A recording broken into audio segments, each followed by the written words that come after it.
आज जीवन के अंदर जो भी कुछ तुम लोग हासिल करना चाहते हो, बस ऐसे हासिल कर सकते हो। मेरे पास ऐसे बच्चे आए जो ये कहते हैं कि हम ये मिठाई है वहाँ शमशान में जाके हम टच कराएंगे और हम पास हो जाएंगे। कि मरते वक्त राम जी दिखे तो मतलब मैं पार लग गई, मेरा नया जन्म नहीं होगा। या आप बोलते हैं लोग कि बार बार हमारी सांस आए तो एकदम अपना भगवान का नाम लीजिए, तो अंत वक्त में भी हम भगवान का नाम लेंगे तो पहुंच जाएंगे। जब देवी देवता सिर्फ माध्यम है, तो क्या इनका सिर्फ मात्र नाम लेने से हमें सब पता चल जाएगा, अंत तक हम पहुंच जाएंगे? क्या राम राम जपे आपने? क्या राम तक पहुंचने के सूत्र आपको पता है? सूत्र पूछिए आप अपने गुरु से। रोने गाने भगवान के सामने गिड़गिड़ाने और भीख मांगने की जरूरत नहीं है। फिर आप सोचते हैं यार क्या मालूम भगवान क्या करता है। भगवान कुछ नहीं करता, हम ही भगवान है हमारे। कि लहसुन खाने से उसकी जो अंदर बॉडी में जाके वो हमारे ब्रेन के अंदर फॉग पैदा करता है। वो अपने आप को दूसरों से कंपेयर करते हैं, जो मोस्टली लोग करते हैं, तब भी उनको फुलफिलमेंट नहीं मिल रहा होता। बस कुछ ना कुछ उनको खुद से ज़्यादा एक चाहिए। हर दिन हमें खुद से कुछ एक चीज़ ज़्यादा चाहिए। वो चीज़ जैसे अचीव होती है, कुछ क्षण मोमेंट्स के लिए हमें वो फुलफिलमेंट फील कराता है, और उसके अगले ही मिनट हमें फिर से वैसा ही अधूरा लगने लगता है। ये शिक्षा हमें कभी दी नहीं गई है। कहीं डिप्रेशन है, कहीं एंजाइटी है, प्रेम नहीं है, सेक्स है।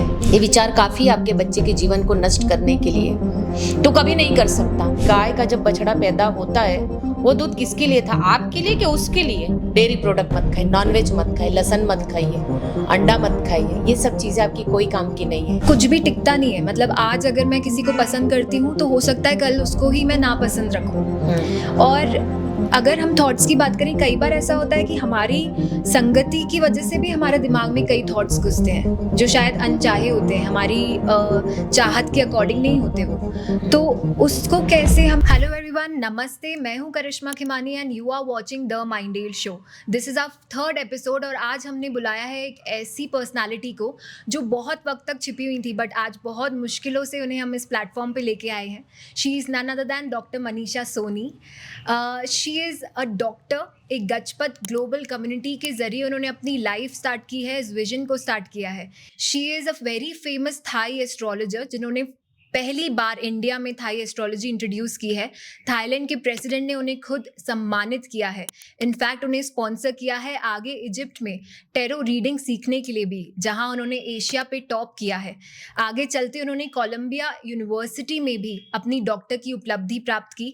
वहाँ के वाइस चांसलर मेहर मूस ने उन्हें खुद डायमंड अवार्ड से सम्मानित किया है।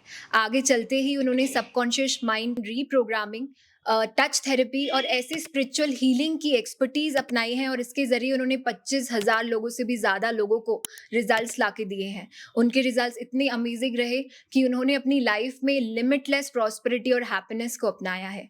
उनके ज़रिए आज हम ये भी जानेंगे कि सफलता को कितनी ईजिली पा सकते हैं। एंड आगे बनी रहिए।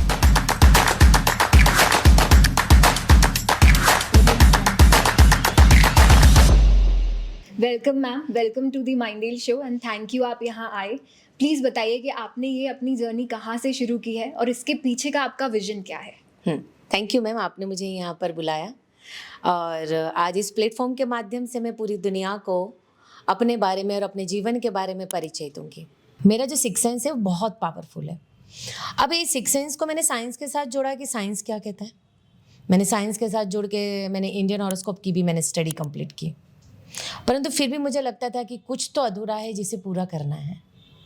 फिर विश्व स्तरीय पे आपने अभी जो मेरा परिचय दिया, मैंने थाई एस्ट्रोलॉजी सीखा कि हम बेहतर, चाहे भूत हो, वर्तमान हो और भविष्य हो, इन तीनों कालों को हम परफेक्ट रूप से देखें और 100% एक्यूरेसी पर सॉल्यूशन प्रोवाइड करें।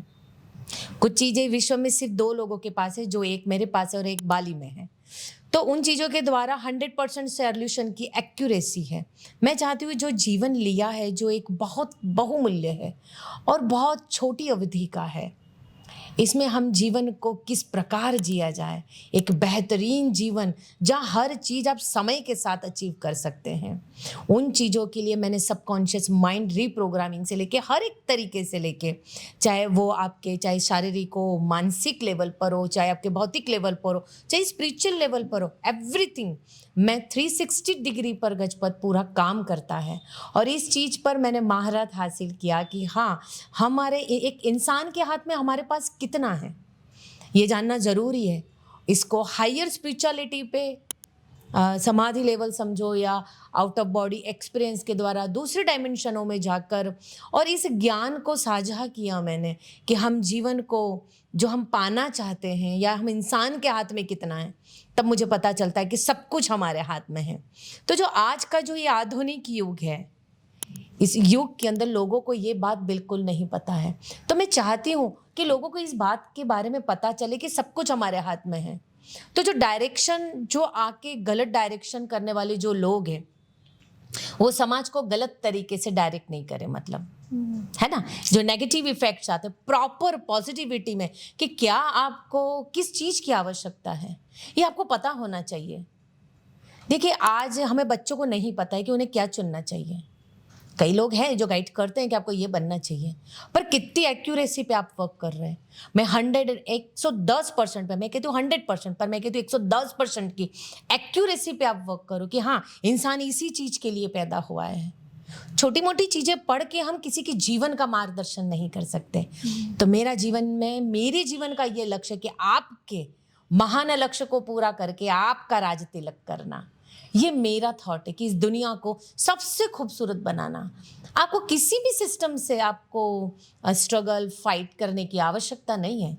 आप जो चाहे, जितना चाहे, जिस तारीख पे चाहे, उसे आप अचीव कर सकते हैं। ये मेरी लाइफ का मेन गोल है कि जब मैंने उस रहस्य को जाना तो मुझे ये पता चला कि अरे यार, सब कुछ हमारे हाथ, हम क्यों भटक रहे हैं, हमें किसी की ज़रूरत नहीं है। वो ज्ञान, वो सही ज्ञान मैं आज के जो हमारे यंगस्टर हैं, हमारे बच्चे हैं जो है पूरे विश्व स्तर पे, उन्हें मैं देना चाहती हूँ कि कहीं भागने की ज़रूरत नहीं, आपको भीतर जाने की ज़रूरत है। हमारे पास भीतर ही ज्ञान है।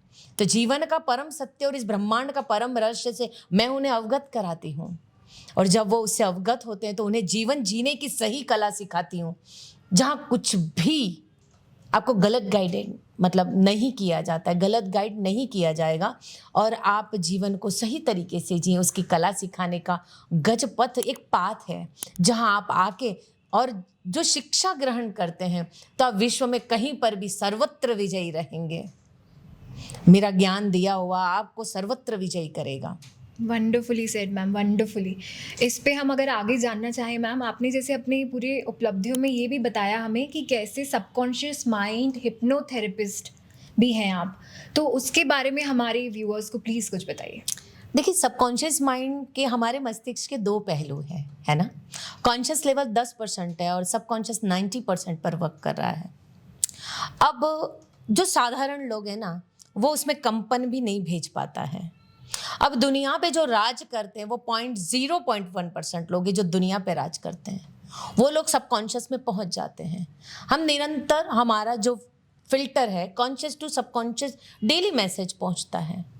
डेली आप अपनी दुनिया का, आप अपने जीवन का खुद ही सृष्टि करता है। आप खुद ही अपने जीवन का सृजन कर रहे हैं। ये दुनिया छोड़ दीजिए, आपकी पर्सनल अपनी दुनिया है, आप खुद ही उसको बना रहे हैं, बिगाड़ रहे हैं, हर कंडीशन पर कर रहे हैं। मैंने क्या बोला, आप जानते ही नहीं, आपको किसी की जरूरत नहीं है। आप खुद अपनी दुनिया बहुत खूबसूरत बना सकते हैं। तो वहां सबकॉन्शियस में पहुंचना कैसा है? जब मैंने clinical hypnotherapy and past life regression के ऊपर जब मैंने कोलंबो यूनिवर्सिटी से जब प्रॉपरली स्टडी किया, तब मुझे पता चला कि ये साइंस किस तरीके से वर्क कर रहा है। तो जब आप उस मेथड पे, जब आप ट्रांसपोजिशन पर जाते हैं, तो एक बाईपास ब्रिज बनता है, पुल बनता है कि हम कॉन्शियस को सुला के सबकॉन्शियस में एंटर करके मैसेज को फीड करते हैं। तो यूनिवर्स, हमारे आउटर एंड इनर दो यूनिवर्स हैं। मैं चाहती हूँ 99.99% आप सिर्फ आपके आंतरिक यूनिवर्स पर काम करें, ना कि बाहर काम करें। पूरी दुनिया आज बाहर भाग रही है, बाहर अफेक्ट्स लगा रही है। तो मैं चाहती हूँ आप बाहर वर्क ना करें। अगर आप वर्क करते हैं तो आपके भीतरिक आंतरिक जो ब्रह्मांड है उस पर वर्क करना है। जब आप वहां जीते जाते हैं तो बाहर 0.1% आपको काम करना है, और वो है एक्शन लेना। यूनिवर्स पीछे पूरा प्लान करके आपको एज इट इज सब कुछ प्रोवाइड करके देता है। तो अगर आप सबकॉन्शियस की जब हम प्रोग्रामिंग करते हैं तो क्या होता है ना, व्यक्ति जन्म जब लेता है ना, तो माँ के गर्भ संस्कार से लेके 10 वर्ष में उसकी कंप्लीट सबकॉन्शियस की प्रोग्रामिंग हो जाती है।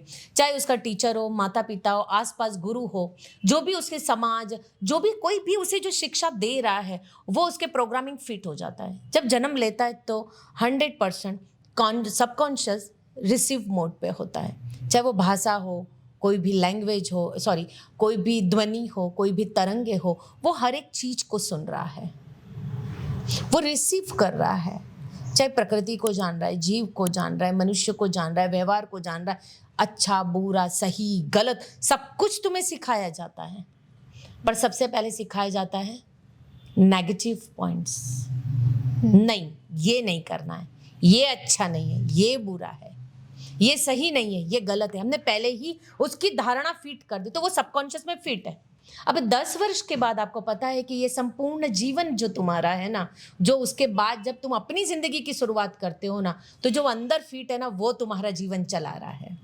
फिर हम सोचते हैं कि हम सफल नहीं हो पा रहे, हम संघर्ष कर रहे हैं, तो हमारा माता पिता का, हमारे गुरु का, हमारा शिक्षक का, हमारे समाज का, हमारे मित्रों का, हम जो ब्लैंक पेपर होता है ना, उसमें सब ने अपने विचार लिख दिए हैं। एक थॉट ही तो है जो हमें दिखता नहीं है, विचार किसी को दिखता नहीं है, बस सीधा इंजेक्ट होता है आपके अंदर। किसके द्वारा? 4 चीज़ों के द्वारा। पहला, ये विचार एक बीज की तरह है जो सबकॉन्शियस के अंदर आप बो देते हैं। अब ये जो विचार है ना, एक ऊर्जा लेके चल रहा है कॉन्शियस से पूरे शरीर की भीतरी यात्रा करके। तो जब ये बीज आपने जैसे ही विचार का बोया, चाहे कोई भी चीज का, उसका आपका विश्वास है, आपका एहसास है, आपने कल्पना की है, और वो सृजन करेगा आउटर साइड पे। तो मैं चाहती हूँ वो बीज बहुत शक्तिशाली होना चाहिए, ना कि नेगेटिव थॉट का होना चाहिए। नहीं, तुम ये नहीं कर सकते। नहीं, हमें ये कहना चाहिए कि तुम सब कुछ कर सकते हो, पर पुरानी जो धारणाएं दे दी गई है, तुम उसके लायक नहीं हो, तुम सही नहीं करते, तुम कभी सफल नहीं होगे, तुम्हें संघर्ष करना है, जितनी चादर है उतना ही पैर फैलाओ। मैं चाहती हूँ चादर बड़ी कर लीजिए आप लोग, किसी चीज की आवश्यकता नहीं है बेटा। आज जीवन के अंदर जो भी कुछ तुम लोग हासिल करना चाहते हो, बस ऐसे हासिल कर सकते हो, बस उसका मेथड सही होना जरूरी है। बस आप उस मेथड का यूज करें। सबकॉन्शियस के अंदर आप इन 4 टेक्निक के द्वारा ऑटोमेटिक को फिल्टर करके अवचेतन मन में चला जाता है। 24 घंटे होते हैं, उसमें 8 घंटे तो हम नहाना धोना, खाना पीना, घूमना चलना, एवरीथिंग उसमें आपका वेस्ट हो जाता है टाइम। पर 8 घंटे का जो टाइम पीरियड है, उसमें आप वर्किंग करते हैं प्रॉपरली, एक स्टेबल माइंड से कि मुझे काम करना है। 8 घंटे का टाइमिंग पे आप सोते हैं। मैं आपके सिर्फ 16 घंटों पे काम करती हूँ। जब 8 घंटे आप सो जाते हैं, तो पूरे दिन भर जो आपका चला है ना, वो रात में कंप्लीटली सबकॉन्शियस के अंदर भीतरी चेतना में चलता रहता है। और हम सोचते हैं कि यार सुबह उठ के तो ये सृजन कैसे हो गया। लोग मुझे कहते हैं कि दीदी मुझे ऐसा लगता है कि ये होने वाला है। मैंने कहा बस इतना बोलना ही काफी है, क्योंकि ब्रह्मांड कंप्लीटली निरंतर तुम्हें कह रहा है तथास्तु। आप जो बोलते हैं वो आप बन जाते हैं। तो आपको अपने बोलने में, आपके विचार में आपको बहुत सजगता रखनी चाहिए। क्यों? आप नेगेटिव चीज को तो बहुत जल्दी एहसास कर लेते हैं, विश्वास कर लेते हैं। अपनी धारणा, अपनी मान्यताओं को जो गहराई में खांचे पड़े अवचेतन मन में, वो सब कुछ बाह्य आउटर वर्ल्ड में आप खुद ही सृजन करते हैं। अरे मेरा बॉस हमेशा परेशान करता है, कितना विश्वास से अपने फ्रेंड सर्कल्स को बताते हैं।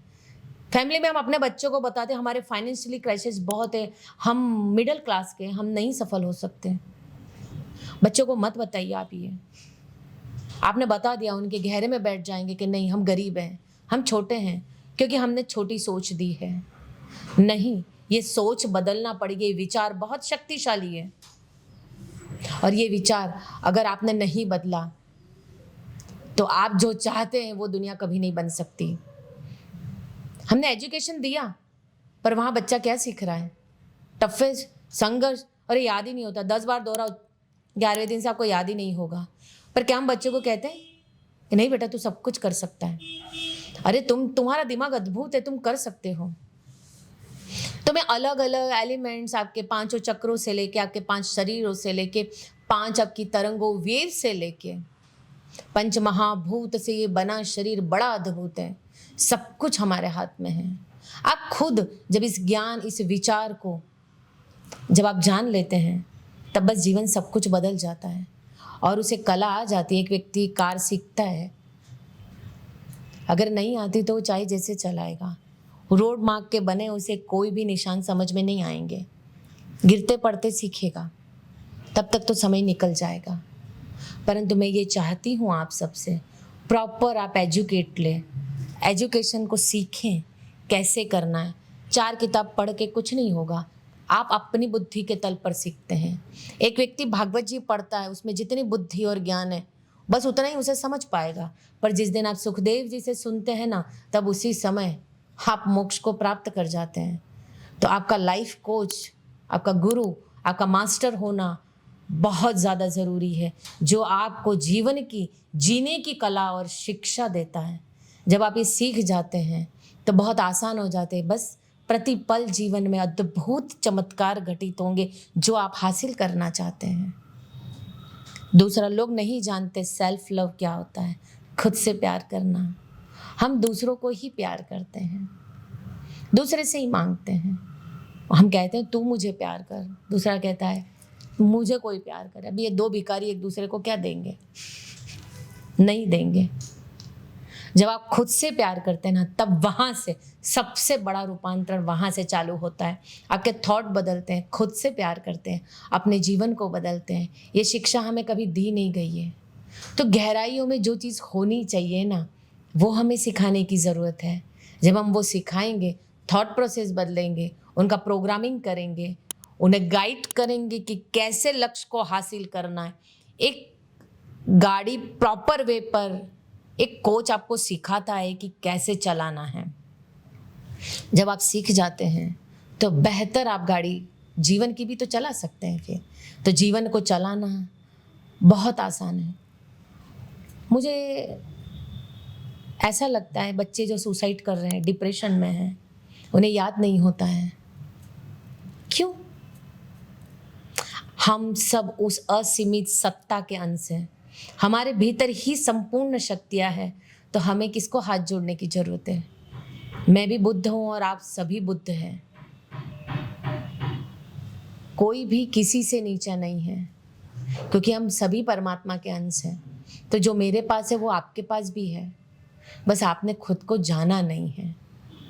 खुद को जानना मेरा एक ही काम है, खुद को, तुम सबको स्वयं से मिलवाना। जब आप मिल लेते हैं ना, तब बस जिंदगी चमत्कार से भर जाती है।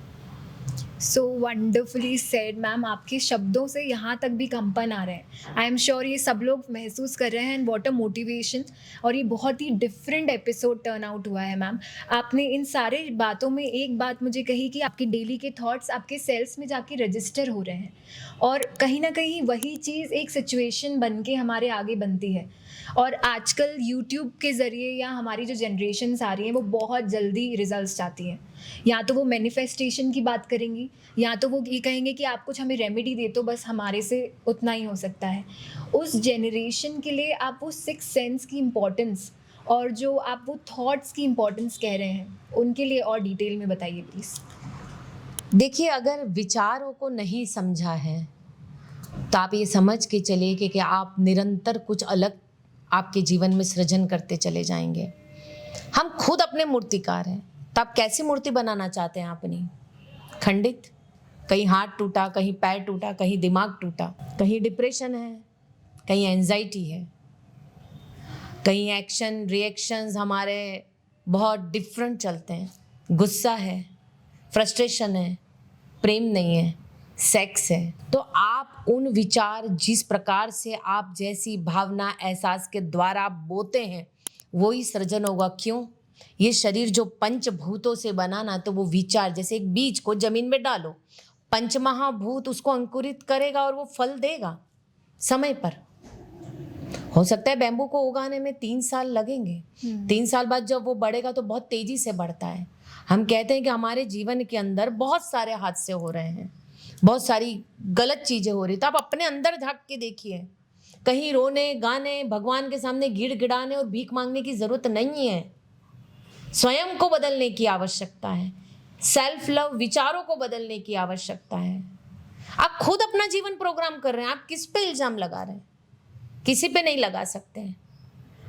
हम कहते हैं हमारी औलाद ऐसी, आपने निरंतर ये बोला है आपकी औलाद ऐसी बन गई है। दिन भर माँ बाप कितनी बार कहते हैं अपनी औलाद को नालायक, और कितनी बार अपने बच्चे की तारीफ करते हैं आप। ये विचार काफ़ी आपके बच्चे के जीवन को नष्ट करने के लिए। तू कभी नहीं कर सकता, अरे तेरा बाप गरीबी था, तू ऐसा ही रहेगा। क्यों अमीर लोग अमीर होते जा रहे हैं, मध्यम मध्यम और नीचे पुअर कंडीशन के लोग और ज़्यादा डाउनफॉल होते जा रहे हैं। आप सब कुछ हासिल कर सकते हैं। ये तरीका जो है, ये मेथड जो विचारों की है, उसे सीखना बहुत ज़्यादा ज़रूरी है, सही तरीके से इम्प्लीमेंट करने। हमने टुकड़ों टुकड़ों में यूट्यूब से हम खुद सीखने की कोशिश कर रहे हैं ना, कि हाँ बस इतना सा मिल गया हो जाएगा। हाँ पक्का हो जरूर जाएगा, पर कितना? 0.0000001%। कितने भी जीरो लगा लो, रिजल्ट्स नहीं आएंगे आपको। अगर रिजल्ट्स चाहिए, प्रॉपर मेथड सीखना पड़ेगी खुद से। अगर हमने बॉडी की, चलिए मैं एक बात बताती हूँ, आपका 100 kg वेट है, आप खुद अपने तरीके से अगर प्लान करेंगे तो डेफिनेटली आपको रिजल्ट आने में टाइम लगेगा।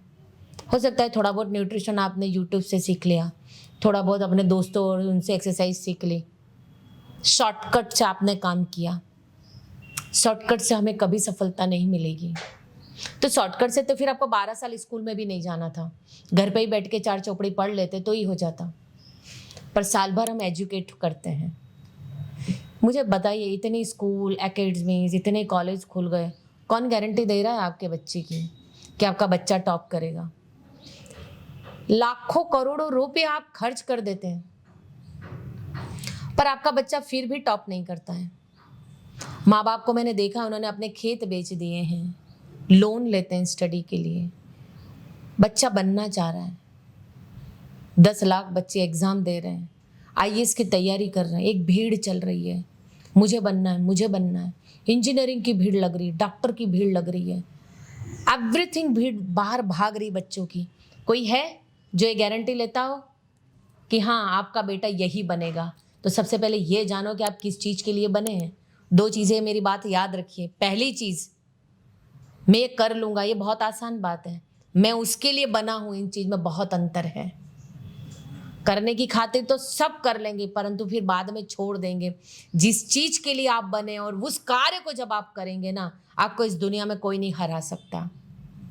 पर ये जो छोटा पौधा है ना, यहाँ पर मदर फादर को बहुत रोल अटेम्प्ट करने की ज़रूरत है। अपने बच्चों का जो तुमने सृजन किया है, परमात्मा ने तुम्हें खुद सृजन करने की शक्ति दी है, जो ये शक्ति किसी के पास है नहीं, आपको दी गई है। जो ये भाषा है ना, ये अदर किसी भी के पास नहीं है, ये हमें मनुष्य को मिला हुआ वरदान है। तो जरा इसे बोलने में बहुत सावधानी बरतिए, और इस विचारों के माध्यम से हम जीवन का महान रूपांतरण कर सकते हैं। हम जो चाहें उसे हासिल कर सकते हैं। तो आप अपने बच्चों को नेगेटिव चीज़ें न सिखा के पॉजिटिव चीज़ें सिखाइए, उनके अंदर पॉजिटिव बीज बोइए। वो खाली पेपर है, उनके अंदर सही चीज़ों को लिखिए। बहुत आसान है ये तरीका, कोई मिरेकल नहीं है, कोई ज़्यादा लॉजिक नहीं है। कोई किताब आप पढ़ के जब तक उस कोच की ऊर्जा को नहीं समझते हैं, तब तक आप अपने थॉट से, अपनी बुद्धि से ही आंकलन करेंगे ना। मैं चाहती हूँ सही आंकलन, सही तरीके से चीज़ों को समझिए। 12वीं को पास करने के लिए 1 साल देना पड़ता है। क्या आप चाहते हैं शॉर्टकट में बिल्कुल 12वीं पास हो जाए? संभव नहीं है। तो मैं चाहती हूँ कि सिर्फ पहले, सबसे पहले खुद से प्यार करना सीखिए। कौन करता है खुद से प्यार? हमें दुनिया में यही सिखा गया, दूसरों को प्यार देना, पर जो खुद से प्यार नहीं करता ना, वो दुनिया में किसी से प्यार नहीं कर सकता। वो विचार आपको जानना जरूरी है कि आप दुनिया में कैसे हासिल कर सकते हैं। उसका प्रोग्रामिंग सीखना पड़ेगा आपको। विचार किस तरीके से काम करता है आपको पता है? शक्ति कहाँ है? चलिए मैं आपसे सवाल पूछती हूँ, 1 मिनट का गैप लेते हैं। पहला क्वेश्चन मेरा, क्या आप जानते हैं शक्ति का केंद्र कहाँ पे है? चलिए थोड़ा आसान करती हूँ। भूत, वर्तमान और भविष्य 3 काल में शक्ति का केंद्र कहाँ पे है? 1 मिनट का टाइम, कुछ तो सोचिए, दिमाग को लगाइए। इतना स्क्रॉल करते हैं आप, क्या जवाब आया? शक्ति का केंद्र जो है ना, वो वर्तमान में है, पर हम अतीत में ही जुड़ के रोए रहते हैं। देखिए ना, आप अतीत में ही पीछे पड़े रहते हैं। उसकी नेगेटिविटी से कभी अपने आप को कट ऑफ किया? अरे मेरे माँ बाप ऐसे हैं, मेरे को आज़ादी नहीं देते, अरे मैं तो कर ही नहीं सकता, अरे मैं अगली बार फेल हो गया था। अतीत में ही पड़े रहते हैं। अरे मुझे कोई प्यार ही नहीं करता, मैं सफल हो ही नहीं सकता, अरे मेरे पास इतने पैसे ही नहीं है, अरे यार मैं कैसे करूँगा। आपको पता है शक्ति का केंद्र वर्तमान है। आप जो बोल रहे हैं उसमें शक्ति मिल रही है। भविष्य में भी शक्ति नहीं है। भविष्य नाम की कोई चीज़ नहीं है। आप जानते हैं ये बात? भविष्य नाम की कोई चीज़ नहीं है। भविष्य को भी वर्तमान में आके खड़ा होना पड़ेगा। अगर मैं कहती हूँ 1:15 हो रहे हैं, तो 1 का जो 20 मिनट का टाइम है ना, वो भविष्य में खड़ा है, वो भी वर्तमान में आके खड़ा हो जाएगा। तो आपको ये जानना जरूरी है, जो मैंने आपको बताया कि शक्ति का केंद्र वर्तमान में, तो आप प्रतिपल वर्तमान में जी रहे हैं। और आप जो बोल रहे हैं ना, आप खुद सृजन कर रहे हैं। तब अपने विचारों पे ध्यान दीजिए। कोई बड़ा लॉजिक नहीं है, कोई बड़ा रॉकेट साइंस भी नहीं है। कहीं बड़े बड़े आडंबरों में किसी आपको बड़ा ज़्यादा मोटिवेशनल की भी ज़रूरत नहीं है। हर व्यक्ति ने अपनी कामयाबी किसी ने अपने तरीके से जीती है। उस व्यक्ति की सफलता आप अपने जीवन की सफलता से कैसे कंबाइन करके जोड़ सकते हैं? संभव नहीं है। हर व्यक्ति का जीवन का संघर्ष अलग है। मेरे जीवन का सबसे बड़ा महान लक्ष्य एक ही है, पूरे संपूर्ण विश्व के अंदर सफलता की परिभाषा को बदलना। क्या मानते हैं आप सफलता की परिभाषा को? मैं एक बार आपसे पूछना चाहती हूँ, सफलता की जो आजकल लोग डेफिनेशन देते हैं, आपकी नज़र में सफलता की परिभाषा क्या है? मैम फुलफिलमेंट, मतलब मेरे ख्याल से लोग कैसे जितने सफलता को रिप्रेजेंट करते हैं जीवन की, स्वयं की? वो अपने आप को दूसरों से कंपेयर करते हैं, जो मोस्टली लोग करते हैं। तब भी उनको फुलफिलमेंट नहीं मिल रहा होता। बस कुछ ना कुछ उनको खुद से ज़्यादा एक चाहिए। हर दिन हमें खुद से कुछ एक चीज़ ज़्यादा चाहिए। वो चीज़ जैसे ही अचीव होती है, कुछ क्षण मोमेंट्स के लिए हमें वो फुलफिलमेंट फील कराता है, और उसके अगले ही मिनट हमें फिर से वैसा ही अधूरा लगने लगता है। मैम सफलता के लिए जो आप क्वेश्चन पूछ रहे हैं, मैंने भी बहुत नोट किया है कि यूजुअली लोग जो सफलता को डिफाइन करते हैं, एक तरीके से परिभाषा होती है, जी। तो वो अपने पुराने स्ट्रगल्स कि मैंने इतना वर्क हार्ड किया, उसके बाद मैं यहाँ पहुँचा, या मैं बहुत डिप्रेशन में थी पहले, फिर मुझे ये स्ट्राइक हुआ, फिर मैंने इतनी मेहनत की और फिर ये चीज़ मुझे आज मिली है। तो यूजुअली लोगों के पास भी यही एक ट्रिगर जाता है कि शायद बहुत मेहनत के बाद ही एक सक्सेसफुल इंसान बन सकता है। द राइट आंसर, कि मैंने बहुत बहुत मेहनत किया, बहुत संघर्ष किया, इसलिए आज मैंने ये सफलता हासिल करी। बहुत फाइनेंशियली क्राइसिस थे, मुझे किसी ने सपोर्ट नहीं किया, मैं गिड़गिड़ाता रहा, मैंने चीज़ों को बेच के स्टडी किया, या मैंने किसी से मांग के स्टडी किया, या मैंने बिजनेस पूरा डूब गया, लोग मेरे को लूट गए और मैं सफल हुआ बाद में। पर यहाँ पर मैं ये चाहती हूँ कि जीवन की परिभाषा, आपने जो सक्सेस स्टोरी आपकी बताई, सामने वाला उस विचार को यंगस्टर लेके, जो कोरे कागज की तरह खड़ा है, वो लेके क्या सुन रहा है? वो लेके ये सुन रहा है कि यार बहुत मेहनत करना है, डिफिकल्ट है, बहुत संघर्ष करना है, सफलता पाना बहुत ज़्यादा संघर्ष है, आसान नहीं है। तो मैं चाहता हूँ शॉर्टकट अपनाते हैं। अब हम यहाँ पर, मैं सफलता की परिभाषा संपूर्ण विश्व में बदलना चाहती हूँ, और ये मैं बदल के रहूंगी, और ये कार्य मैं कर रही हूँ। सफलता की परिभाषा क्या होगी? सफलता की परिभाषा ऐसे अभिव्यक्त होगी कि जहाँ हर यंगस्टर कहेगा, अरे यार सफलता बहुत आसान है, बस ऐसे चुटकियों में हासिल किया मैंने। परमात्मा की असीम कृपा से, परिवार के सहयोग से, सही ज्ञान को धारण करके, प्रेम से, आनंद से, सबके सहयोग से आज मैंने अपने जीवन के महान लक्ष्य को हासिल किया। बस इतना ही, उससे ज़्यादा ज़रूरत नहीं है। अच्छा, आपको पता है कि आपने मुझे थोड़ी देर पहले क्वेश्चन किया था कि आजकल यंगस्टर सब लोग बहुत हाँ रील मैम, देख के, हाँ जी, मैं इसको फिर से रिफ्रेम करना चाहती हूँ, पहले हमारे व्यूअर्स के लिए थोड़ा और इजी बनाने के लिए, जो ये शायद पहली बार सुन रहे होंगे, जो आपने अपनी चीज़ें बताई, जैसे कि हिप्नोसिस हो गया या सिक्स सेंस, हम अपना खुद यूज़ करके अपनी लाइफ को अंदर से खुद सुधार सकते हैं। हमने थॉट्स के बारे में बात की है, और I know everyone will agree कि हर दिन, बल्कि हमारे हर मिनट थॉट्स बदलते हैं, और कुछ भी टिकता नहीं है। मतलब आज अगर मैं किसी को पसंद करती हूँ, तो हो सकता है कल उसको ही मैं नापसंद रखूँ। और अगर हम थॉट्स की बात करें, कई बार ऐसा होता है कि हमारी संगति की वजह से भी हमारे दिमाग में कई थॉट्स घुसते हैं जो शायद अनचाहे होते हैं, हमारी चाहत के अकॉर्डिंग नहीं होते वो। तो उसको कैसे हमें मॉड्यूलेट करना है, उसको कैसे हमें संतुलित में लाना है? क्या इसके लिए प्रॉपर योगा या मेडिटेशन आप सजेस्ट करेंगे, या इसका एक स्टेप 1 मुझे ज़रूर जानना है जो हमारे व्यूअर्स जो सुन रहे हैं जो इसको अपनाना चाहते हैं? देखिए, आज अगर मैं यंगस्टर की बात करती हूँ कि वो लोग जो भी चीज़ों को हासिल करना चाहते हैं या जो सफलता को हासिल करना चाहते हैं या जो नेगेटिव थॉट्स उनके अंदर चलते हैं, है ना? चीज़ें अलाइनमेंट में नहीं आती है। तो सबसे पहला अलाइनमेंट जो है, ये हमारा अन्नमय शरीर है। हम कहते हैं ना, लोग शॉर्टकट फटाफट मारते हैं। इन शॉर्टकट के पीछे लोगों को बहुत जल्दी-जल्दी चाहिए सब चीज़ें, कल नहीं, आज अभी इसी क्षण चाहिए, मिलेगा। पर पहले उसके लिए तैयारी बड़ी तगड़ी करना पड़ती है। तैयारी सीखने की, अंदर आंतरिक रूप से सीखने की, अंदर दौड़ लगानी पड़ती है, बाहर नहीं आपको कोई रॉकेट मारना होता है। रॉकेट बाहर अपने आप ही लग जाते हैं। तो सबसे पहले अगर आपको काम करना है आपके फूड पे, अन्नमय शरीर पर, तो पता है आपका जैसा अन्न होगा, जैसा भोजन होगा, वैसा आपका मन होगा, वैसी ऊर्जा होगी, वैसा ही मस्तिष्क होगा और वैसे ही जीवन का आपका आनंद होगा। तो मैं चाहती हूँ आपका फूड डिपार्टमेंट जो है, जो किचन आपकी मदर या फादर या जहाँ पर भी आप एले ठेले मेढे पे खाते हैं, ठीक है, रेस्टोरेंट पे, सबसे पहले उस अन्न की ऊर्जा को समझना बहुत ज़्यादा ज़रूरी है। चलिए 2 एग्जाम्पल लेते हैं। सबसे पहला एग्जाम्पल, मुझे एक बात बताइए कि आपके जीवन में निर्णय शक्ति की आप क्या डेफिनेशन देंगे? और आप लोगों से, ऑडियंस से भी मैं पूछना चाहती हूँ कि निर्णय शक्ति की क्या प्रधानता है आपके जीवन के अंदर? या जो बड़े भी मुझे सुन रहे हैं तो मुझे बताइए, आप अपने बच्चों के लिए क्या बताएंगे कि निर्णय शक्ति का क्या महत्व है आपके जीवन के अंदर? या आप इतने बड़े या मैच्योर्ड पर्सन हैं, या जो भी मुझे सुन रहा है वो मुझे बताएं कि निर्णय को लेकर आपकी परिभाषा क्या है? बताइए दी। Ma'am, I guess decision making life को लीड करता है एक तरीके से। हर चीज़ में आपकी निर्णय शक्ति ही काम आती है, तो वो एक तरीके से आपका लाइफ सोर्स है।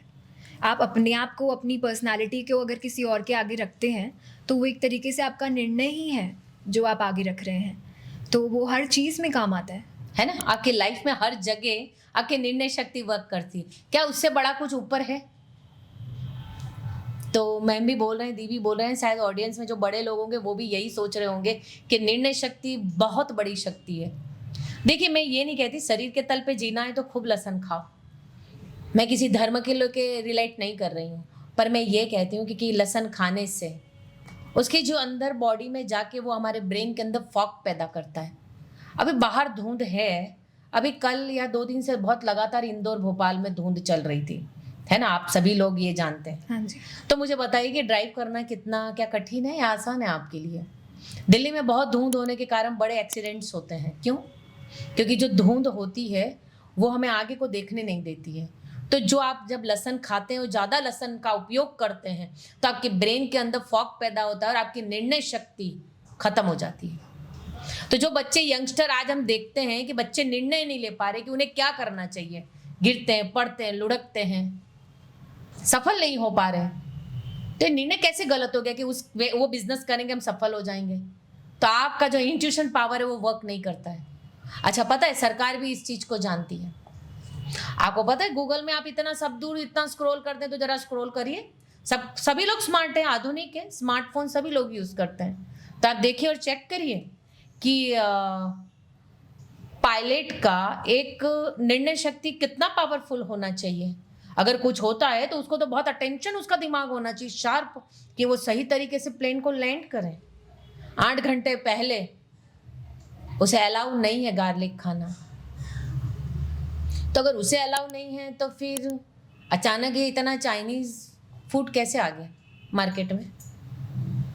अच्छा है ना, आप लोगों का दिमाग काम नहीं करेगा तो दूसरे लोग आप ही पे राज करेंगे। फिर आप सोचते हैं यार क्या मालूम भगवान क्या करता है। भगवान कुछ नहीं करता, हम ही भगवान है हमारे।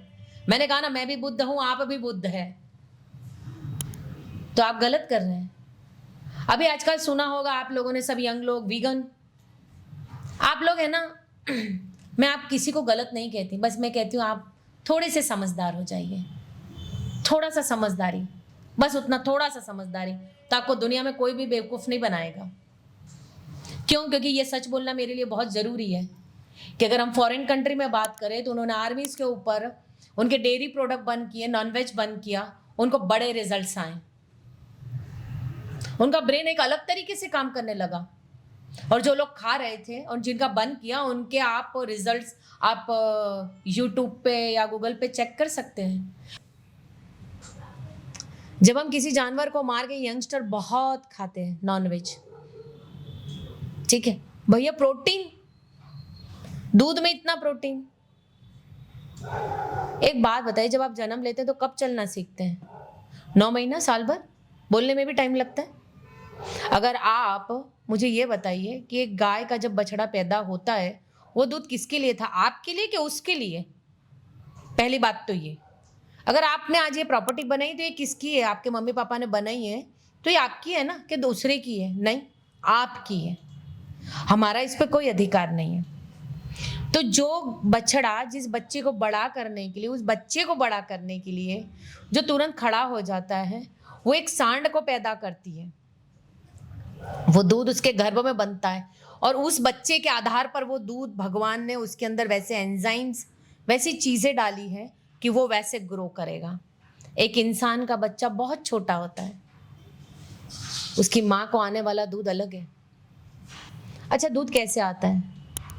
प्रेग्नेंट होना पड़ता है, ज़बरदस्ती गायों को प्रेग्नेंट किया जाता है, ज़बरदस्ती उन्हें इंजेक्शन दिया जाता है, वो दूध नहीं छोड़ती है, उसके बच्चों को हटा दिया जाता है, तो ज़बरदस्ती मशीनें लगाई जाती हैं, मशीनों में पल्स, ब्लड गिरता रहता है, आपको पता ही नहीं है कि वो दूध कैसे आ रहा है।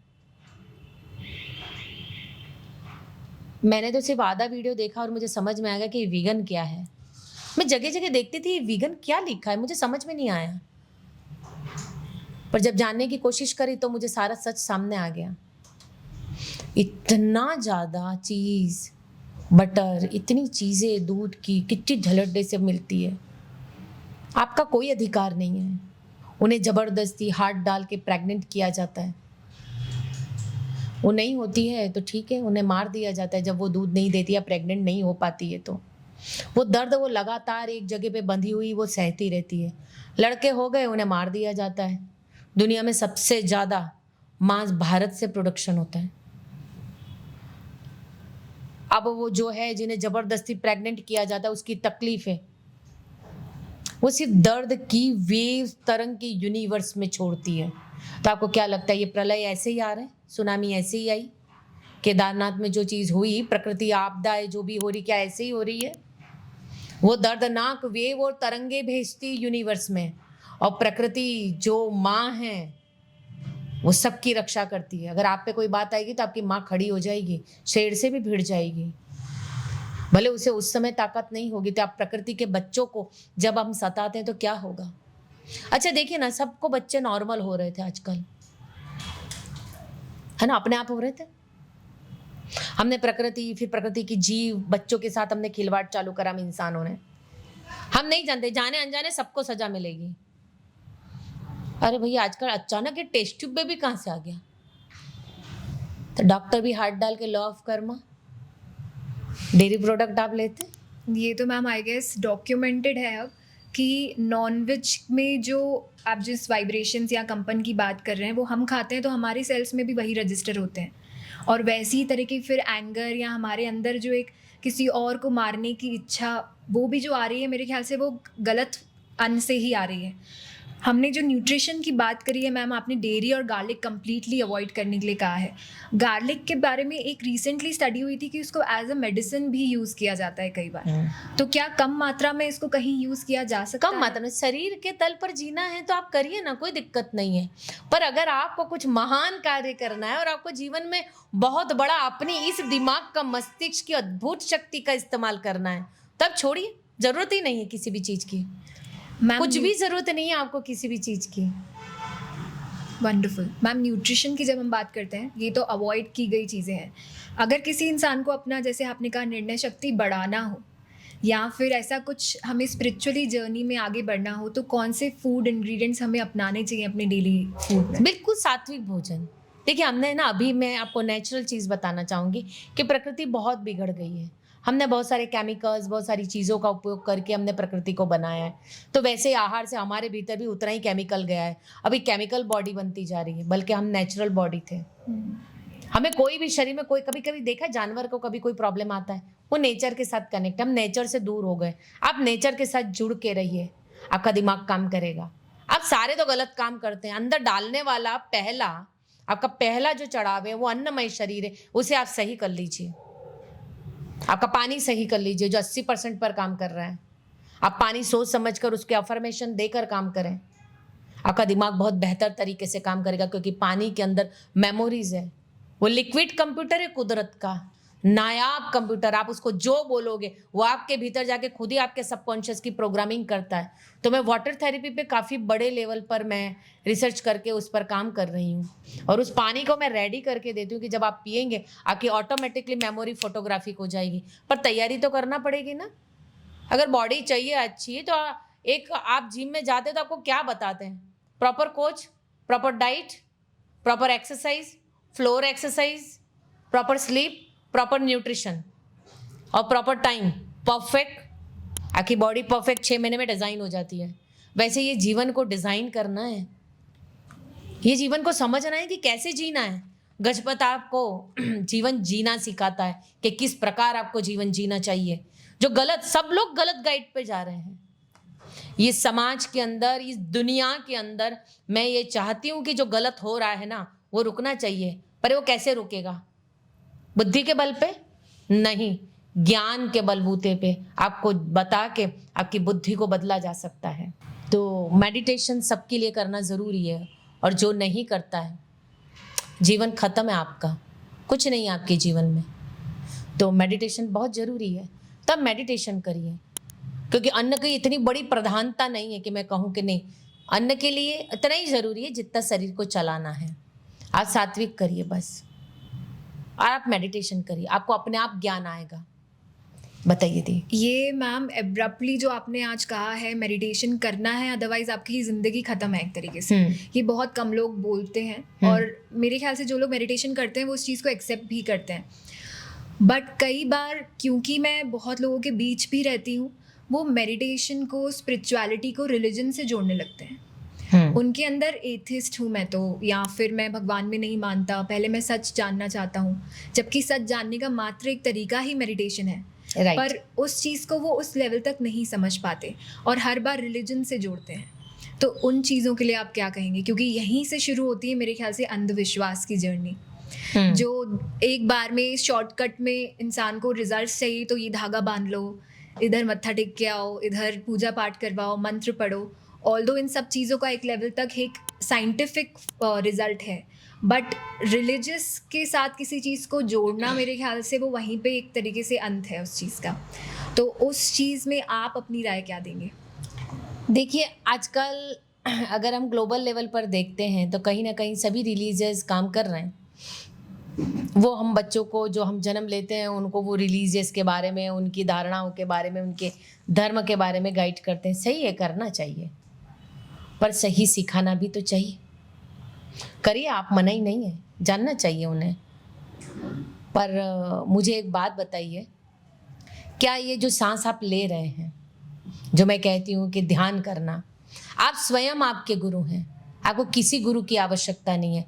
तो अगर स्वयं को जानना है ना, तो सिर्फ अपनी सांस को जानिए, क्योंकि सांस जाति, धर्म, रंग, भेद से परे है।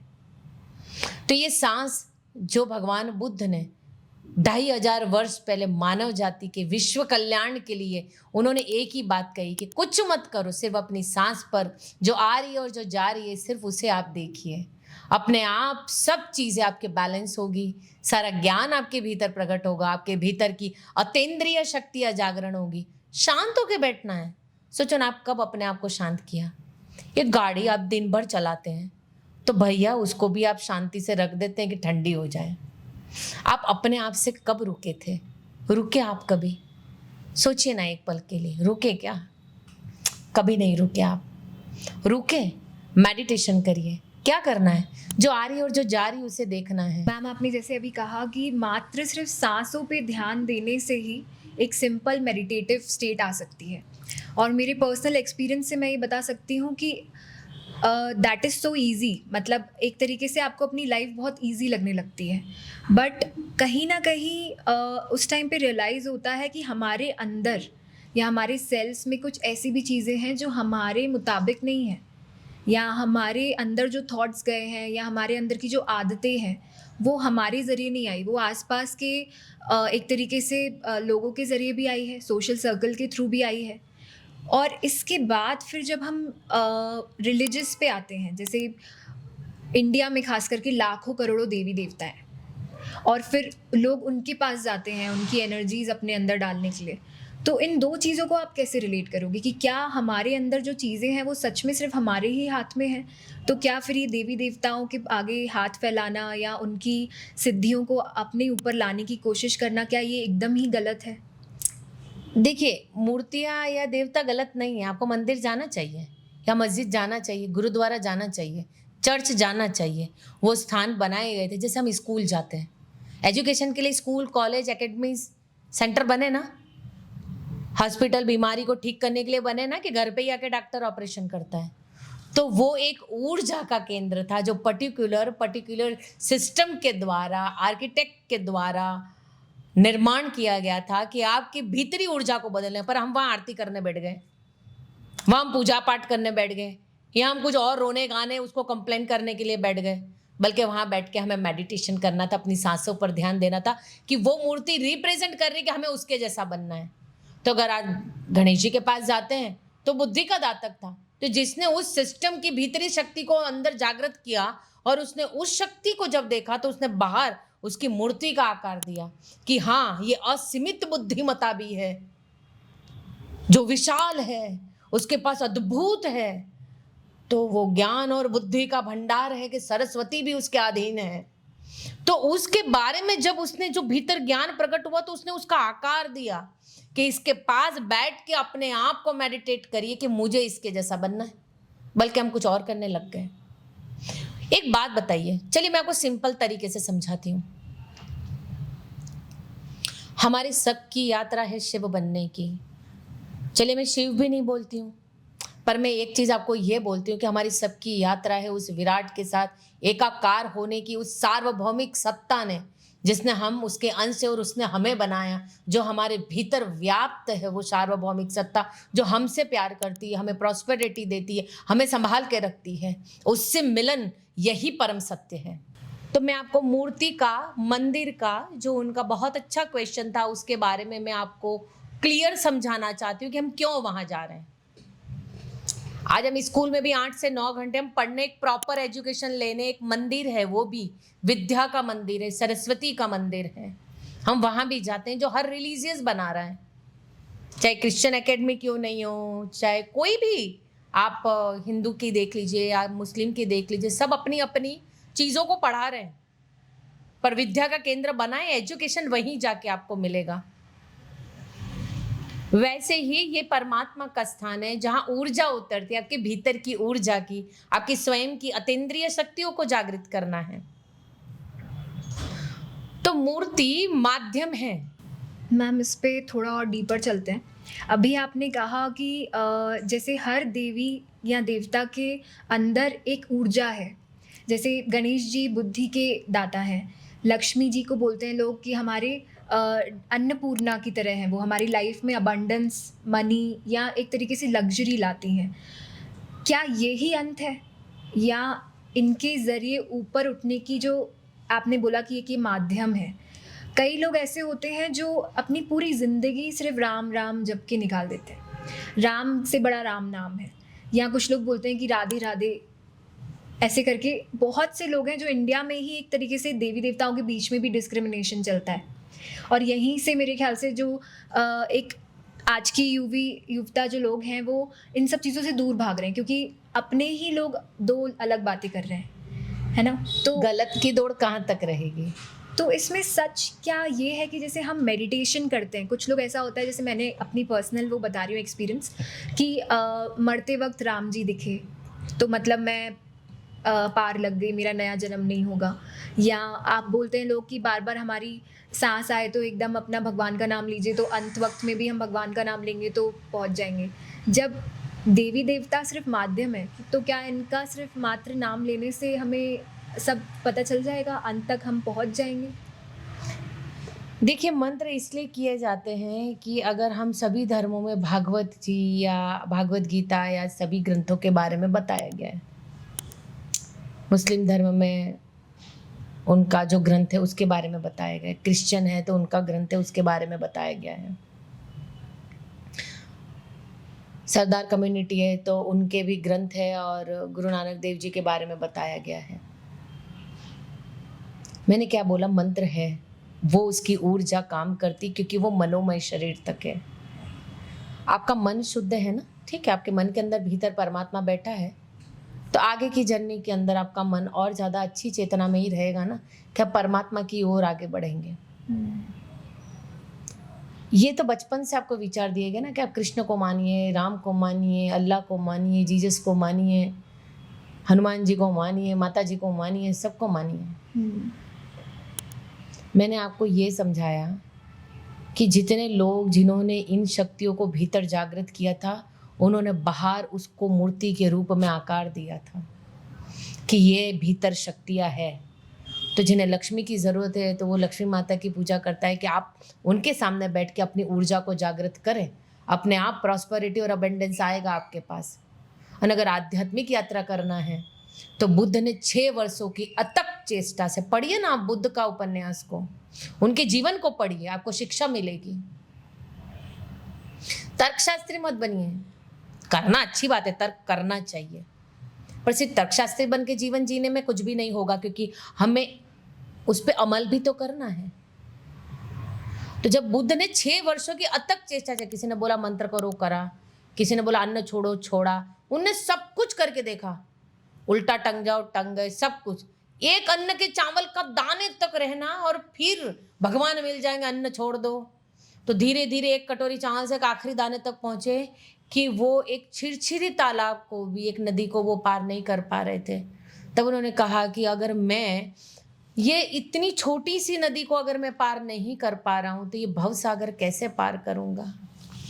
तब वो शांत बैठ गए। पहले आप जानिए कि आप चाहते क्या हैं।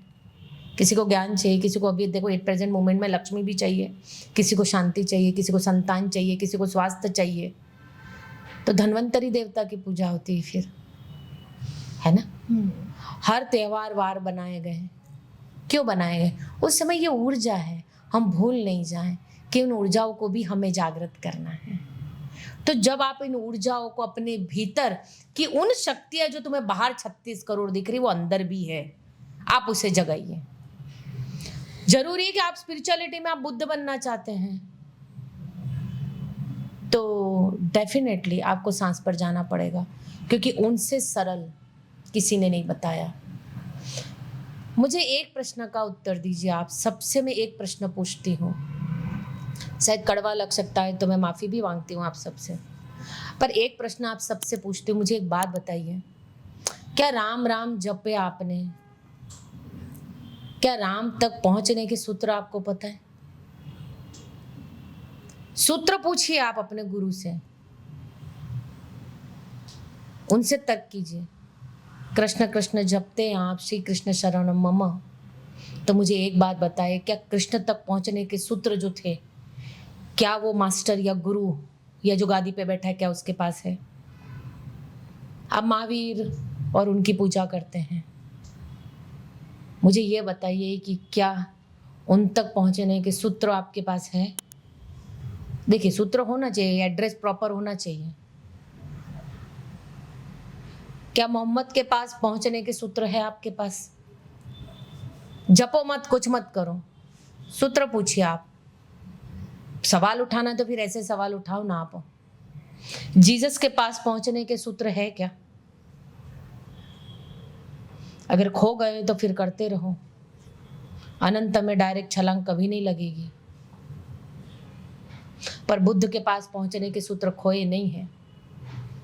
हाँ, आज भी बुद्ध से मिलने का सूत्र मौजूद है। जो 500 लामा है वो आज भी मौजूद है, जो भगवान बुद्ध से आज भी इट प्रेजेंट मोमेंट में बात होती है। वो संपूर्ण आज 2500 वर्ष पहले हुए बुद्ध और आज के और उस समय होने वाले जो लोग थे और आज के लोगों की मानसिकता में बहुत अंतर है, उनकी विचारधारा में। पर बुद्ध का जो विज्ञान है, मैं बुद्ध को प्रमोट नहीं कर रही हूँ, मैं किसी धर्म को यहाँ बैठ के प्रमोट नहीं कर रही हूँ, पर मैं आपको सत्य से अवगत करा रही हूँ कि आप अपने घर में भी तो झांक के देखिए ना कि सूत्र है क्या। मैं आपको किसी को गलत नहीं कह रही, मैं आपसे ये बात पूछना चाहती हूँ, क्या उनके पास पहुंचने का सूत्र है तो मुझे बताओ, मुझे भी मिलना है, मैं भी करूंगी आपका धर्म। पर हाँ, आप आनापानसती और ध्यान करते हैं तो डेफिनेटली मैं कहती हूँ कि आप स्वयं को जान लेंगे। क्या ऐसा कुछ महान सूत्र आपके पास है? वो ये नहीं कहते कि मुझे भजो, राम राम करो या बुद्ध करो, मुझे बुद्ध भगवान समझो। उनने ऐसा कुछ नहीं बताया। उनने बोला सिर्फ सांस पर ध्यान दो, मैंने ये परम सत्य को जाना, क्योंकि वो जाति रंग भेद से परे हैं। उन्होंने ये नहीं कहा कि मेरा नाम जपो। गलत कुछ नहीं है, लेट आप करेंगे, आपकी गलती से आपको और अनंत जन्म लेना है। गिरते पड़ते सत्य तक तो पहुंचना ही पड़ेगा, बदलाव लाना पड़ेगा। क्या बदल नहीं रहे हैं क्या समय के साथ आप लोग? क्या टेक्नोलॉजी को यूज नहीं कर रहे? सब कुछ तो आपको अपग्रेड चाहिए, तो बाकी फिर ये पुराने ढच्चों को क्यों नहीं बदल रहे हैं? सत्य तो फिर सत्य के आधार पर बात करिए ना आप। मैं भी सत्य की बात कर रही हूँ, मुझे लॉजिक चाहिए हर एक चीज पे। मैं क्यों मानूं आपकी बात? परम सत्य मुझे पता होना चाहिए। क्यों? रामकृष्ण परमहंस एक दुर्लभ, यही एक इतना बड़ा मास्टर्स था जिसने ये बात हर धर्म के अंदर हर एक जो विद्या थी उस पर उन्होंने काम किया और उन्होंने ये सिद्ध किया कि हाँ, आपका धर्म का ये साइंस काम का है, बिल्कुल बुद्धत्व को पा सकते हैं। जिनका विरोध किया कि हाँ ये इससे नहीं पहुंच सकते, वो खुद उस मार्ग पे पहुंच कर गए कि वो स्वयं स्त्री बन चुके थे, पीरियड साइकिल आना चालू हो गया था। रामकरम परमहंस की उनकी वाणी, उनकी बॉडी, उनकी आवाज, उनके ब्रेस्ट तक भी रेडी हो गए थे, पूरा शरीर स्त्री रूप में आवरण में आ गया था। तो उन्होंने कहा कि नहीं, ये काम करता है। तो उन्होंने जाके देखा कि इतने सारी चीजें हैं तो कहाँ सत्य है, ये देखना जरूरी है। आपके पास इतना नहीं है ना, तो मैं कहती हूँ सिर्फ सांस पर ध्यान दीजिए ना। आई थिंक हमारे व्यूअर्स को बहुत हद तक ये क्लियर हो चुका है कि अगर किसी ने स्पिरिचुअलिटी वर्ड का भी नाम लिया है तो ये कोई बहुत सुपरफिशियल बात नहीं है। तुम्हें अगर सच जानना है तो तुम्हें खुद बैठ के एफर्ट्स डालने होंगे, और एफर्ट्स भी क्या, जो ऑलरेडी है, हमारी खुद की सांस जो हमें शायद डेली बेसिस पे महसूस भी नहीं होती, उस पर सिर्फ मात्र ध्यान देना है। Very rightly said ma'am. आपकी उपलब्धियों में मैंने देखा कि आपने थाई एस्ट्रोलॉजी भी सीखी इस प्रोसेस के चलते, और इंडियन एस्ट्रोलॉजी भी अपने आप में बहुत लेवल पे डाइवर्ट हो चुकी है। तो मैं आपकी ज़ुबानी जानना चाहती हूँ कि आपने कुछ पल पहले मुझे कहा कि इंडियन एस्ट्रोलॉजी इतनी उस लेवल तक अब इम्पोर्टेंस नहीं रख रही, या उसके अंदर वो उतनी वैल्यू नहीं है जो शुरू में होती थी। थाई एस्ट्रोलॉजी और इंडियन एस्ट्रोलॉजी में क्या डिफरेंस है और किस हद तक ये हमारी लाइफ में वर्क करती है? देखिए, यात्रा यहाँ से मेरी चालू हुई कि मेरा सिक्स सेंस बहुत पावरफुल था और मुझे ये जानना था कि साइंस कैसे काम करता है। तो बहुत सारे साइंस बने हैं, कीरोस का अंक शास्त्र है, पाम लिस्ट है, हस्तरेखा से भी देखते हैं, फेस रीडिंग देखते हैं, न्यूमरोलॉजी चलता है, एस्ट्रोलॉजी चलती, पत्रिका, जन्म पत्रिका देखते हैं, बहुत सारी चीज़ें हैं। पर एक बात बताइए कि अगर शरीर की जांच होती है और डॉक्टर को अगर रिपोर्ट आती है हमारे पास, उसमें लिखा है कि पीलिया है, तो चाहे 100 डॉक्टर को भी दिखाओ तो वो पीलिया ही बोलना चाहिए। फिर आपकी पत्रिका ले जाके आप 10 लोगों को बताओ तो 10 लोग प्रिडिक्शन अलग अलग क्यों करते हैं? पहला जवाब मेरा ये। तो फिर आप लोगों में से लोग उठ के आएंगे और कहेंगे कि जिसने जितना सीखा वो उतना ही बताएगा। अरे भैया, आप दुनिया में कहीं पर भी डायग्नोसिस सेंटर पे चले जाओ और अगर आपने आपके शरीर की जांच करवाई है तो डेफिनेटली आपको उस जांच के आधार पर, वो मशीन एक ही होती सभी के पास, एक्यूरेसी पे आंसर निकलता है, इतना ब्लड है तो इतना ही निकलेगा। जब हम सेकंड डॉक्टर का ओपिनियन लेते हैं कि फिर से जांच कराते हैं तो रिपोर्टों में कुछ चेंज फेर नहीं आता है। तो मैं ये जानना चाहती हूँ कि मुझे ये जो एस्ट्रोलॉजी है उसमें प्रिडिक्शन कैसे अलग हो जाता है? आपको एक ही बताना चाहिए कि नहीं भैया काम नहीं होगा, नहीं हो जाएगा। हाँ, आप ये बन जाएंगे, दैट्स इट। ये विद्याएं बनाई गई है क्योंकि हम भूत, भविष्य और वर्तमान को देख सके ना। तो फिर ये और कुछ क्यों बता रहा है? सत्य बताएं ना, जिनमें लोग गुमराह हो रहे हैं। तो मैं अपने सिक्स सेंस से ही प्रेडिक्शन करती थी, पर मुझे और ज़्यादा जानना था। तो यूनिवर्स का नियम है कि जब आप जो चाहते हैं शिद्दत से, वो आपको मिलता है। तब मैंने थाई एस्ट्रोलॉजी जो भगवान बुद्धा ने बनाया है, जो 7-9 थान या चेतवा का उत्थान कहते हैं, मैंने उनकी एस्ट्रोलॉजी सीखी और उनको इंडिया में लेकर आई। I am Indian first woman. और उस एस्ट्रोलॉजी में पूरे वर्ल्ड में टॉप किया मैंने। उस एस्ट्रोलॉजी से एकदम एक्यूरेसी पे बिल्कुल ब्रह्मास्त्र चलता है।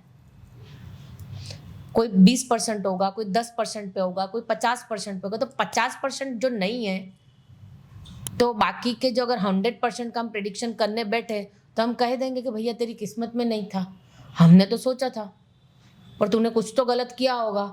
हम ऐसे उसके मत्थे पे डाल देते हैं। नहीं, आप सत्य को बताएं। अगर प्रेडिक्शन जब आप करते हैं कि भैया यही जीवन है और यही परम सत्य है। आप भगवान नहीं हैं, मैं भगवान नहीं हूं, पर हाँ, कम से कम 90 से 95, 99%, 99.99% प्रेडिक्शन सही तो करें।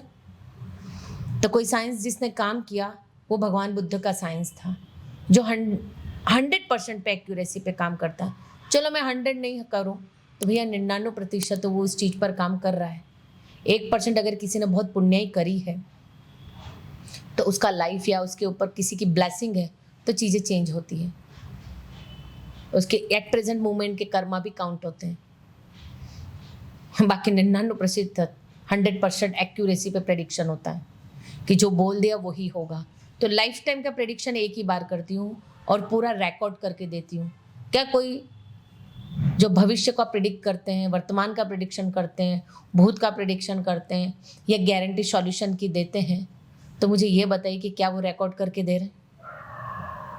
फंसेंगे ना। आपने बोला और पंडित जी ये तो हुआ ही नहीं, या महाराज जी ये हुआ ही नहीं, या जो भी गादी पे बैठे हैं वो अपने इंट्यूशन पावर से बताते हैं। परंतु कोई तो साइंस होना चाहिए ना जो एक्यूरेसी पे प्रिडिक्शन करे। 100% एक्यूरेसी के ये बोला ये होना चाहिए, तो ये साइंस प्रिडिक्शन कर रहा है। मैम, मेडिटेशन से क्या हम अपनी एस्ट्रोलॉजी भी चेंज कर सकते हैं? मेडिटेशन से एस्ट्रोलॉजी चेंज नहीं होती है। मैं कहती हूँ पत्रिका की भी आवश्यकता नहीं है। मैं तो अब उससे बहुत ऊपर उठ गई हूँ। आप सिर्फ विचार बदल दीजिए, आपका संपूर्ण जीवन बदल जाएगा। पत्रिका की भी आवश्यकता नहीं है आपको। मेडिटेशन करने से जीवन को, सही जीवन को जीने का सही तरीके का आप स्वयं तरीका जान जाते हैं। स्वयं को जानने लगते हैं ना, तो आपको पता है कि हाँ ये नहीं करना है, ये करना है। आप खुद अलाइनमेंट में आ जाते हैं और आप सही जीवन को जीना चालू कर देते हैं। मैम, एस्ट्रोलॉजी, वास्तु या अंकशास्त्र जैसे हम बात कर रहे हैं, क्या आपको लगता है ये सिर्फ अनकॉन्शियस लोगों पे ही वर्क करता है? क्योंकि बहुत से लोग हैं जो कहते हैं, जैसे अभी आपने कहा कि मेडिटेशन से हम खुद को ही जान जाते हैं, तो क्या फिर हमारे ऊपर, क्योंकि हम वो 5 तत्वों से कहीं ना कहीं उठ चुके हैं, तो हम पे क्या वो प्लानिटरी वाइब्रेशंस या कंपन वर्क नहीं करती? कम करती है। आज जितना हायर जाते हैं, आप अपनी कर्मा की शुद्धियाँ करते हैं। आपने बोला कि क्या हमें वो भोगना पड़ेगा या हमें जो कर्म है वो फिर हमको नहीं करना पड़ेगा। जब आप मेडिटेशन करते हैं तो आपके भीतर पता है क्षमा के भाव आते हैं, प्रायश्चित करने लगते हैं, करुणा उत्पन्न होती है, प्रेम उत्पन्न होता है। अब ये चीज़ें आपके जो भीतर के कर्माज है ना, उसे तोड़ के काटती है। वंडरफुल। आप प्रायश्चित करते हैं, इसीलिए मेडिटेशन किया जाता है। तो फिर वो प्लैनेटरी वर्क नहीं करता, बल्कि वो सरेंडर होके आपके साथ रहती है।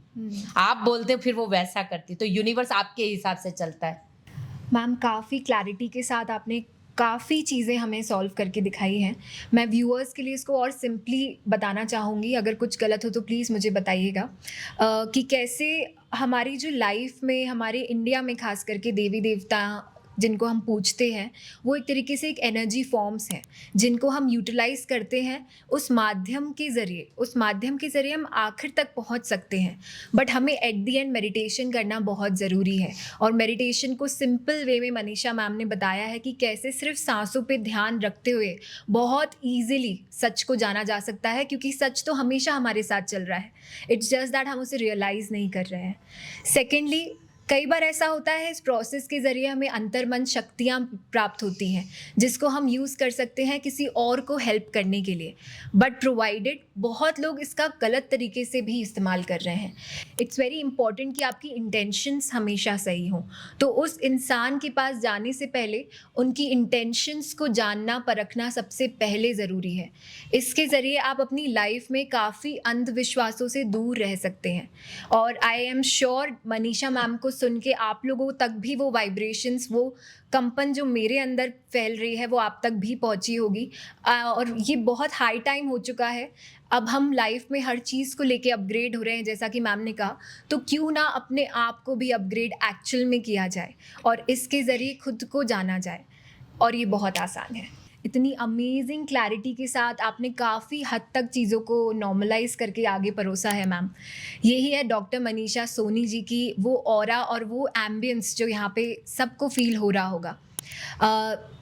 Thank you so much ma'am, thank you for coming on this बहुत बहुत ग्रेटिट्यूड है आपको एंड गजपत और माइंडेल मिलके प्रमोट कर रहा है कॉन्शियस लिविंग, और इसी के ज़रिए हम सच को जानेंगे और मैम के साथ आगे भी बने रहेंगे। Thank you so much ma'am. Thank you, thank you, नमस्कार।